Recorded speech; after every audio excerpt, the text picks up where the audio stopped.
നമസ്കാരം. പ്രവാസി ഓൺലൈൻ ന്യൂസിലേക്ക് ഏവർക്കും സ്വാഗതം. ഇന്നത്തെ പ്രധാന വാർത്തകൾ. പശ്ചിമേഷ്യയിൽ യുദ്ധം 5ാം ആഴ്ചയിലേക്ക് കടക്കുമ്പോൾ ഇസ്രയേലും അമേരിക്കയും ഇറാനിലെ തന്ത്രപ്രധാന കേന്ദ്രങ്ങൾ ലക്ഷ്യമിട്ടുള്ള ആക്രമണം ശക്തമാക്കിയിരിക്കുകയാണ്. അതായത് ഗൾഫ് യുദ്ധം 32ാം ദിവസം കടന്നപ്പോൾ ഇറാനിലെ ആയുധ ശേഖരണത്തിന് നേരെ ശക്തമായ അമേരിക്കൻ വ്യോമാക്രമണം ഉണ്ടായി. ചൊവ്വാഴ്ച പുലർച്ചെ മധ്യ ഇറാനിലെ നഗരമായ ഇസ്ഫഹാനിലുള്ള ഒരു വലിയ ആയുധ ശേഖരണത്തിന് നേരെ അമേരിക്ക വ്യോമാക്രമണം നടത്തുകയായിരുന്നു. ഏകദേശം 907 കിലോഗ്രാം ഭാരമുള്ള ബങ്കർ തകർക്കുന്ന ബോംബുകളാണ് ഈ ആക്രമണത്തിനായി ഉപയോഗിച്ചത്. അമേരിക്കൻ പ്രസിഡന്റ് ഡൊണാൾഡ് ട്രംപ് തന്റെ സോഷ്യൽ മീഡിയ പ്ലാറ്റ്ഫോമായ ട്രൂത്ത് സോഷ്യൽ ഈ ആക്രമണത്തിന്റെ വീഡിയോ പങ്കുവച്ചിട്ടുണ്ട്. അതേസമയം ഇസ്ഫഹാനിലെ സൈനിക കേന്ദ്രങ്ങൾ ആക്രമിക്കപ്പെട്ടതായി ഇറാന്റെ വാർത്താ ഏജൻസിയായ ഫാർസ് സ്ഥിരീകരിക്കുകയും ചെയ്തു. എന്നാൽ നാശനഷ്ടങ്ങളെക്കുറിച്ചോ മരണസംഖ്യയെക്കുറിച്ചോ വ്യക്തമായ വിവരങ്ങൾ പുറത്തുവിട്ടിട്ടില്ല. യുദ്ധം 1 മാസം പിന്നിടുമ്പോൾ ലോകമെമ്പാടും വിലക്കയറ്റം രൂക്ഷമാവുകയാണ്. ആഗോള സാമ്പത്തിക ആഘാതം വീണ്ടും ശക്തിപ്പെടുകയാണ്. അമേരിക്കയിൽ പെട്രോൾ വില ഗാലന് $4 മുകളിലെത്തി. ഇത് 2022 ശേഷമുള്ള ഏറ്റവും ഉയർന്ന നിരക്കാണ്. ബ്രിട്ടനിൽ വിമാന ഇന്ധനത്തിന് കടുത്ത ക്ഷാമം നേരിടുന്നെന്ന് മുന്നറിയിപ്പുണ്ട്. ഊർജ്ജ പ്രതിസന്ധിയെ തുടർന്ന് ഏഷ്യൻ ഓഹരി വിപണികൾ വൻ തകർച്ച നേരിട്ടു. ജപ്പാന്റെ നിക്കി സൂചികയും ദക്ഷിണ കൊറിയയുടെ കോസ്പി സൂചികയും ഇടിഞ്ഞു. യൂറോപ്പിൽ പണപ്പെരുപ്പം 3% മുകളിലേക്ക് ഉയരുമെന്ന് സാമ്പത്തിക വിദഗ്ധർ മുന്നറിയിപ്പ് നൽകി. അതേസമയം ഇറാൻ അനുകൂല സേനകൾ ഇസ്രായേലിലേക്ക് നടത്തിയ മിസൈൽ ആക്രമണത്തിൽ 8 പേർക്ക് പരിക്കേറ്റു. ബൈനബ്രാഗ് നഗരത്തിലാണ് കൂടുതൽ നാശനഷ്ടങ്ങൾ ഉണ്ടായത്. ആഗോള എണ്ണ വ്യാപാരത്തിന്റെ കേന്ദ്രമായ ഹോർമുസ് കടലിടുക്ക് ഇറാൻ ഭാഗികമായി അടച്ചിരിക്കുകയാണ്. ചൈനീസ് കപ്പലുകൾക്ക് മാത്രമാണ് ഇപ്പോൾ നിയന്ത്രിതമായി കടന്നുപോകാൻ അനുവാദമുള്ളത്. അക്രമം കൊണ്ട് സമാധാനം സ്ഥാപിക്കാനാവില്ലെന്നും യുദ്ധം അവസാനിപ്പിക്കണമെന്നും ടിബറ്റൻ ആത്മീയ നേതാവ് ദലൈ ലാമ കത്തിലൂടെ ആവശ്യപ്പെട്ടു. ജപ്പാന്റെ നേതൃത്വത്തിൽ ഇറാനും അമേരിക്കയും തമ്മിൽ യുദ്ധം അവസാനിപ്പിക്കാനുള്ള രഹസ്യ നയതന്ത്ര ചർച്ചകൾ നടക്കുന്നുണ്ടെന്ന് റിപ്പോർട്ടുകൾ സൂചിപ്പിക്കുന്നു. എന്നാൽ ഗൾഫ് യുദ്ധം 32ാം ദിവസത്തിൽ ആപ്പിളിനും ഗൂഗിളിനും ഇറാന്റെ ഭീഷണി ഉയർന്നു. ടെക് സ്ഥാപനങ്ങളെ ആക്രമിക്കുമെന്നാണ് മുന്നറിയിപ്പ്. ലോകത്തെ മുൻനിര അമേരിക്കൻ ടെക് കമ്പനികൾക്കെതിരെ പരസ്യ ഭീഷണിയുമായിട്ടാണ് ഇറാൻ രംഗത്ത് വന്നത്. ആപ്പിൾ, ഗൂഗിൾ, മെറ്റ, NVIDIA തുടങ്ങിയ വമ്പൻ കമ്പനികളുടെ മിഡിൽ ഈസ്റ്റിലെ ഓഫീസുകൾ ആക്രമിക്കുമെന്നാണ് ഇറാന്റെ മുന്നറിയിപ്പ്. ഇറാൻ വിപ്ലവ ഗാർഡാണ് ചൊവ്വാഴ്ച ഈ ഭീഷണി മുഴക്കിയത്. ടെഹ്റാനിലെ ഇറാൻ ഭരണ നേതൃത്വത്തിന് നേരെ ഇസ്രായേലോ അമേരിക്കയോ ഇനിയും വധശ്രമങ്ങൾ നടത്തിയാൽ അതിന് പകരമായി ഈ കമ്പനികളെ തകർക്കുമെന്നാണ് പ്രഖ്യാപനം. ഏപ്രിൽ 1 ബുധനാഴ്ച പ്രാദേശിക സമയം രാത്രി 8 മണി മുതൽ ഈ കമ്പനികൾക്കെതിരെ ഏത് നിമിഷവും ആക്രമണം ഉണ്ടായേക്കാം. പട്ടികയിലുള്ള മറ്റ് കമ്പനികൾ നോക്കിയാൽ Cisco, HP, Intel, NVIDIA, Tesla, Boeing തുടങ്ങി 18 കമ്പനികൾ ഇറാന്റെ ഹിറ്റ് ലിസ്റ്റിലുണ്ട്. ഇറാനിലെയും ഗൾഫ് മേഖലകളിലെയും ഇത്തരം കമ്പനികളിൽ ജോലി ചെയ്യുന്ന ജീവനക്കാർ ഉടൻ തന്നെ ജോലിസ്ഥലം വിടണമെന്ന് വിപ്ലവ ഗാർഡ് ആവശ്യപ്പെട്ടു. ഈ ഭീകരവാദ സ്ഥാപനങ്ങളുടെ 1 കിലോമീറ്റർ ചുറ്റളവിൽ താമസിക്കുന്ന ജനങ്ങളും ഒഴിഞ്ഞു പോകണമെന്നും ഇറാൻ മുന്നറിയിപ്പ് നൽകിയിട്ടുണ്ട്. ഇറാനിലെ തന്ത്രപ്രധാന നേതാക്കളെ വധിക്കാൻ ഈ കമ്പനികൾ സഹായിക്കുന്നു എന്നാണ് ഇറാന്റെ ആരോപണം. തങ്ങളുടെ സൈനിക രാഷ്ട്രീയ നേതാക്കളെ ലക്ഷ്യം വെച്ചുള്ള നീക്കങ്ങൾ അമേരിക്ക തുടരുകയാണെങ്കിൽ പ്രമുഖ അമേരിക്കൻ സാങ്കേതിക വിദ്യ കമ്പനികളായ ഗൂഗിൾ, മെറ്റ എന്നിവയ്ക്ക് നേരെ ശക്തമായ സൈബർ ആക്രമണം നടത്തുമെന്ന് ഇറാന്റെ മുന്നറിയിപ്പ് ലോകത്തിന് ആശങ്ക വിതച്ചിരിക്കുകയാണ്. ഇറാൻ വിദേശകാര്യ മന്ത്രാലയവും സൈനിക വക്താക്കളുമാണ് സംയുക്ത പ്രസ്താവനയിലൂടെ ഈ ഭീഷണി മുഴക്കിയത്. ആമസോൺ തുടങ്ങിയ ആഗോള കമ്പനികളുടെ സെർവറുകളും ഡാറ്റാ സെന്ററുകളും ആക്രമിക്കുമെന്നാണ് ഇറാന്റെ ഭീഷണി. ഇറാനിയൻ ഉദ്യോഗസ്ഥരെ വധിക്കാൻ അമേരിക്ക നടത്തുന്ന നീക്കങ്ങൾക്ക് പകരമായിട്ടായിരിക്കും ഈ സൈബർ യുദ്ധം. അമേരിക്കയുടെ സാമ്പത്തിക നട്ടെല്ലായ സിലിക്കൺ വാലിയിലെ കമ്പനികളെ ഞങ്ങൾ നിശ്ചലമാക്കുമെന്നാണ് ഇറാന്റെ വക്താവ് പറഞ്ഞത്. ലോകത്തിലെ തന്നെ ഏറ്റവും കരുത്തുറ്റ സൈബർ സൈന്യങ്ങളിൽ ഒന്നാണ് ഇറാന്റെ എന്നാണ് പ്രതിരോധ വിദഗ്ധർ വിലയിരുത്തുന്നത്. മുൻപും അമേരിക്കൻ ബാങ്കുകൾക്കും സർക്കാർ വെബ്സൈറ്റുകൾക്ക് നേരെ ഇറാൻ സൈബർ ആക്രമണങ്ങൾ നടത്തിയിട്ടുണ്ട്. അതേസമയം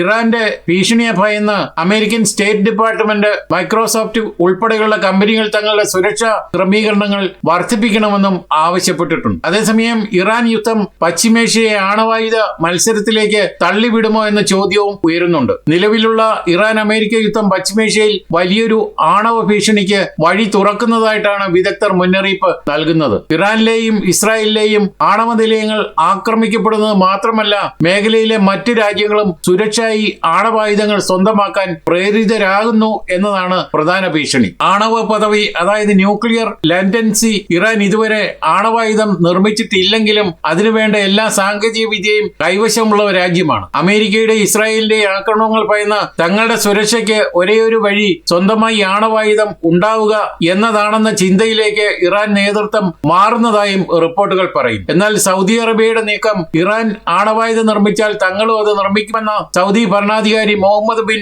സൽമാൻ നേരത്തെ തന്നെ വ്യക്തമാക്കിയിട്ടുണ്ട്. അമേരിക്കയുമായി ആണവ സഹകരണ കരാറുകളിൽ സൗദി ഒപ്പിട്ടത് ഇതിന്റെ തുടക്കമായി കാണപ്പെടുന്നു. മറ്റ് രാജ്യങ്ങളായ UAE, ഈജിപ്ത്, തുർക്കി തുടങ്ങിയ രാജ്യങ്ങളും ആണവോർജ്ജ പദ്ധതികൾ വികസിപ്പിക്കുന്നുണ്ട്. മേഖലയിലെ സുരക്ഷാ സാഹചര്യങ്ങൾ മാറുന്നതിനനുസരിച്ച് ഇവരും ആണവായുധ പരിപാടികളിലേക്ക് തിരിയാൻ സാധ്യതയുണ്ടെന്നാണ് വിദഗ്ധർ ഭയപ്പെടുന്നത്. ഇറാൻ ആണവായുധം നിർമ്മിക്കുന്നത് തടയാനാണ് യുദ്ധം തുടങ്ങിയെന്ന് പ്രസിഡന്റ് ഡൊണാൾഡ് ട്രംപ് അവകാശപ്പെടുമ്പോഴും ഈ യുദ്ധം ഇറാനെ കൂടുതൽ വേഗത്തിൽ ആണവായുധം നിർമ്മിക്കാൻ പ്രേരിപ്പിക്കുമെന്നാണ് നിരീക്ഷകർ പറയുന്നത്. ഉത്തര കൊറിയ ആണവായുധം ഉള്ളതുകൊണ്ട് മാത്രം സുരക്ഷിതമായിരിക്കുന്നു എന്ന ഉദാഹരണം മറ്റ് രാജ്യങ്ങളെയും ഇതിലേക്ക് ആകർഷിക്കുകയാണ്. ജർമ്മനിയിൽ ഏപ്രിൽ 1 അർദ്ധരാത്രി മുതൽ ഇന്ധനവില നിയന്ത്രണം നിലവിൽ വരും. ഇന്ധനവില സർവകാല റെക്കോർഡുകൾ ഭേദിച്ച് മുന്നേറുന്നതിനിടെ ജർമ്മനിയിലെ വാഹന ഉടമകൾക്ക് നിർണായകമായ പുതിയ ഇന്ധനവില നിയന്ത്രണ നിയമം, അതായത് സ്പ്രിറ്റ്സ് പ്രൈസ് ബ്രംസ്, ഇന്ന് അർദ്ധരാത്രി മുതൽ പ്രാബല്യത്തിൽ വരും. തെറ്റായ സമയത്ത് ഇന്ധനം നിറയ്ക്കുന്നത് വലിയ സാമ്പത്തിക നഷ്ടം ഉണ്ടാക്കുന്നതിനാൽ വാഹന ഉടമകൾ ജാഗ്രത പാലിക്കണമെന്ന് വിദഗ്ധർ മുന്നറിയിപ്പ് നൽകുന്നുണ്ട്. എന്താണ് പുതിയ 12 മണി നിയമം എന്ന് ചോദിച്ചാൽ, പുതിയ നിയമം അനുസരിച്ച് ഇന്ധനവിലയിൽ വരുത്തുന്ന മാറ്റങ്ങൾക്ക് കർശനമായ സമയക്രമം ഏർപ്പെടുത്തുകയാണ്. തെറ്റായ സമയത്ത് പെട്രോൾ പമ്പുകളിൽ എത്തുന്നത് പോക്കറ്റ് ചോർത്താൻ ഇടയാക്കും. സമയക്രമം രാത്രി 12 മണി മുതൽ പുതിയ വില നിലവിൽ വരും. വാഹന ഉടമകൾ ശ്രദ്ധിക്കേണ്ട കാര്യങ്ങൾ ഇതൊക്കെയാണ്. ഇന്ധനവില കുതിച്ചുയരുന്ന സാഹചര്യത്തിൽ ഏറ്റവും കുറഞ്ഞ നിരക്കിൽ എപ്പോൾ പെട്രോളും ഡീസലും ലഭിക്കുമെന്ന് ഇനി പറയുന്ന കാര്യങ്ങളിലൂടെ മനസ്സിലാക്കാം. അർദ്ധരാത്രിയിലാണ് മാറ്റം. അർദ്ധരാത്രി മുതൽ പുതിയ നിയമം വരുന്നതോടെ വിലയിൽ വലിയ മാറ്റങ്ങളാണ് പ്രതീക്ഷിക്കുന്നത്. ഏറ്റവും ലാഭകരമായ സമയം എന്ന് പറയുന്നത് സാധാരണയായി വൈകുന്നേരങ്ങളിൽ വില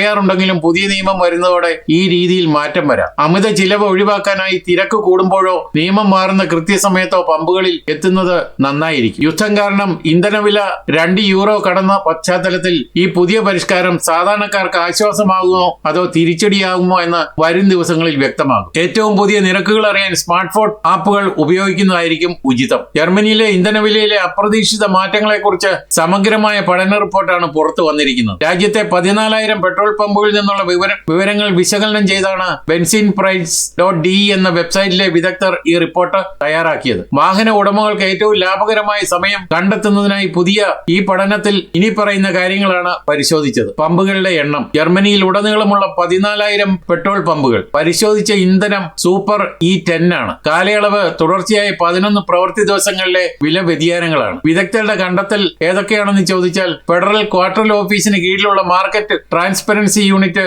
നൽകുന്ന ഔദ്യോഗിക വിവരങ്ങളാണ് പഠനത്തിനായി ഉപയോഗിച്ചത്. ഓരോ ദിവസവും പലതവണ മാറിക്കൊണ്ടിരിക്കുന്ന ഇന്ധനവിലയിൽ ഏത് സമയത്ത് ഇന്ധനം നിറയ്ക്കുന്നതാണ് ഏറ്റവും ലാഭകരം എന്ന് കണ്ടെത്താൻ ഈ വിശകലനം സഹായിക്കും. പുതിയ ഇന്ധനവില നിയന്ത്രണ നിയമം വരുന്ന സാഹചര്യത്തിൽ ഇത്തരം പഠനങ്ങൾ സാധാരണക്കാരായ വാഹന ഉടമകൾക്ക് വലിയ തോതിൽ പണം ലാഭിക്കാൻ ഉപകരിക്കുമെന്നാണ് കരുതപ്പെടുന്നത്. സാധാരണയായി പണം ലാഭിക്കാൻ വൈകുന്നേരങ്ങളിൽ വില കുറയാനുള്ള പ്രവണത പുതിയ നിയമം വരുന്നതോടെ എങ്ങനെ മാറുമെന്നും കണ്ടറിയണം. അതിർത്തി കടന്നെത്തി കുറഞ്ഞ നിരക്കിൽ ഇന്ധനം നിറയ്ക്കുന്ന ജർമ്മൻ വാഹന ഉടമകൾക്ക് പോളണ്ട് നിയന്ത്രണം ഏർപ്പെടുത്തുകയാണ്. പോളണ്ടിലെ ഇന്ധനവില കുത്തനെ കുറഞ്ഞതോടെ അതിർത്തി പങ്കിടുന്ന ജർമ്മൻ നഗരങ്ങളിൽ നിന്ന് ആയിരക്കണക്കിന് ആളുകൾ ടാങ്ക് നിറയ്ക്കാൻ പോളണ്ടിലേക്ക് ഒഴുകുന്നതാണ് പോളണ്ട് സർക്കാരിനെ ഇത്തരമൊരു ആലോചനയ്ക്ക് പ്രേരിപ്പിച്ചത്. പോളണ്ട് സർക്കാർ ഇന്ധന നികുതികൾ, അതായത് വാറ്റ്, എക്സൈസ് ഡ്യൂട്ടി വെട്ടിക്കുറച്ചതോടെ പെട്രോൾ ഡീസൽ വിലയിൽ വൻ ഇടിവാണ് ഉണ്ടായിരിക്കുന്നത്. പെട്രോളിന് ലിറ്ററിന് €1.44, ഡീസലിന് ലിറ്ററിന് €1.77 അവിടുത്തെ വില. യൂറോപ്പിലെ തന്നെ ഏറ്റവും കുറഞ്ഞ നിരക്കാണിത്. ജർമ്മനിയിലെ ഉയർന്ന ഇന്ധനവിലയുമായി താരതമ്യം ചെയ്യുമ്പോൾ ഈ വാഹന ഉടമകൾക്ക് വലിയ ലാഭമാണ് നൽകുന്നത്. ജർമ്മനിയിലെ ഹാംബുർഗ് നഗരമധ്യത്തിൽ 65 വയസ്സുകാരിക്ക് ചെന്നായയുടെ കടിയേറ്റു. തിങ്കളാഴ്ച വൈകുന്നേരം 7 മണിയോടെ ഹാംബുർഗ് അൾട്ടോണയിലെ നഗരത്തിലാണ് സംഭവം നടന്നത്. 1998 ശേഷം ജർമ്മനിയിൽ മനുഷ്യന് നേരെ ഉണ്ടാകുന്ന ചെന്നായകളുടെ ആദ്യത്തെ ആക്രമണമാണ് ഇതെന്ന് വിദഗ്ധർ പറയുന്നു. UK സന്ദർശനം ഇനി ചെലവേറും. യാത്രാ പെർമിറ്റ്, അതായത് ETA നിരക്ക് ഏപ്രിൽ 1 മുതൽ വർദ്ധിപ്പിച്ചിരിക്കുകയാണ്. ബ്രിട്ടൻ സന്ദർശിക്കുന്ന വിദേശികൾക്ക് നിർബന്ധമാക്കിയിട്ടുള്ള ഇലക്ട്രോണിക് ട്രാവൽ ഓതറൈസേഷൻ, അതായത് ETA നിരക്ക് വീണ്ടും വർദ്ധിപ്പിക്കുകയാണ് UK സർക്കാർ. ഏപ്രിൽ 8 മുതൽ പുതിയ നിരക്ക് നിലവിൽ വരും. നിലവിലെ 16 പൗണ്ടിൽ ഏകദേശം 18 യൂറോയിൽ നിന്ന് 20 പൗണ്ടായി, അതായത് 23 യൂറോ ആയി നിരക്ക് ഉയരും. 25% വർധനമാണിത്. 2025 ഇത് 10 പൗണ്ടിൽ നിന്ന് 16 പൗണ്ടായി ഉയർത്തിയിരുന്നു. ബ്രിട്ടീഷ് അല്ലെങ്കിൽ ഐറിഷ് പാസ്പോർട്ട് ഉള്ളവരൊഴികെ UK പ്രവേശിക്കുന്ന മറ്റെല്ലാവർക്കും കുട്ടികൾ ഉൾപ്പെടെ ETA നിർബന്ധമാണ്. ഇതിൽ വിസ ആവശ്യമില്ലാത്ത യൂറോപ്യൻ രാജ്യങ്ങളിൽ നിന്നുള്ളവരും അമേരിക്ക, കാനഡ തുടങ്ങിയ രാജ്യങ്ങളിൽ നിന്നുള്ളവരും ഉൾപ്പെടുന്നു. ശരിയായ ETA ഇല്ലാത്ത യാത്രക്കാരെ വിമാനത്തിൽ കയറ്റില്ലെന്നും അതിർത്തിയിൽ പ്രവേശനം നിഷേധിക്കുമെന്നും ഹോം ഓഫീസ് വ്യക്തമാക്കിയിട്ടുണ്ട്. ഇനി എന്താണ് ETA? ചുരുങ്ങിയ കാലത്തെ സന്ദർശനത്തിനായി UK-ലെത്തുന്ന വിസ ആവശ്യമില്ലാത്ത യാത്രക്കാർക്കുള്ള ഡിജിറ്റൽ അനുമതിയാണിത്. ഇതിന്റെ കാലാവധി എത്രയാണെന്ന് ചോദിച്ചാൽ ഒരിക്കലെടുത്താൽ 2 വർഷം വരെ കാലാവധി ഉണ്ടാവും. അതായത് പാസ്പോർട്ട് കാലാവധി തീരുന്നത് വരെ. അപേക്ഷിക്കേണ്ട വിധം യാത്രയ്ക്ക് കുറഞ്ഞത് 3 ദിവസം മുൻപെങ്കിലും ഓൺലൈനായി അപേക്ഷിച്ചിരിക്കണം. മിനിറ്റുകൾക്കുള്ളിൽ അനുമതി ലഭിക്കുമെങ്കിലും മുൻകൂട്ടി അപേക്ഷിക്കുന്നതാണ് സുരക്ഷിതം. ETA അപേക്ഷകൾക്കായി ഔദ്യോഗിക ഗവൺമെന്റ് വെബ്സൈറ്റ് മാത്രം ഉപയോഗിക്കണം. കൂടുതൽ തുക ഈടാക്കുന്ന വ്യാജ വെബ്സൈറ്റുകളെ കുറിച്ച് ജാഗ്രത പാലിക്കണമെന്നും അധികൃതർ മുന്നറിയിപ്പ് നൽകുന്നുണ്ട്. എന്നാൽ ബ്രിട്ടീഷ് പൗരന്മാരെ വിവാഹം കഴിച്ച യൂറോപ്യൻ പൗരന്മാർക്കും ഈ നിയമത്തിൽ ഇളവില്ല. എന്നാൽ UK-ൽ ലോങ് സ്റ്റേ വിസയോ റെസിഡൻസി സ്റ്റാറ്റസോ ഉള്ളവർക്ക് ഇത് ബാധകമല്ലതായി. ഇതോടെ ഈ വാർത്താ ബുള്ളറ്റിൻ ഇവിടെ പൂർണ്ണമാവുകയാണ്. നിങ്ങൾ നൽകി വരുന്ന എല്ലാവിധ പിന്തുണയ്ക്കും ഞങ്ങൾ ഹൃദയപൂർവ്വം നന്ദി അറിയിക്കുന്നു. അതോടൊപ്പം കൂടുതൽ വാർത്തകളും വിശേഷങ്ങളും പറയാൻ യൂറോപ്പിലെ ആദ്യത്തെ മലയാളത്തിലുള്ള ഓൺലൈൻ പോർട്ടലായ പ്രവാസികളോടൊപ്പം സന്ദർശിക്കാൻ നന്ദി. നമസ്കാരം.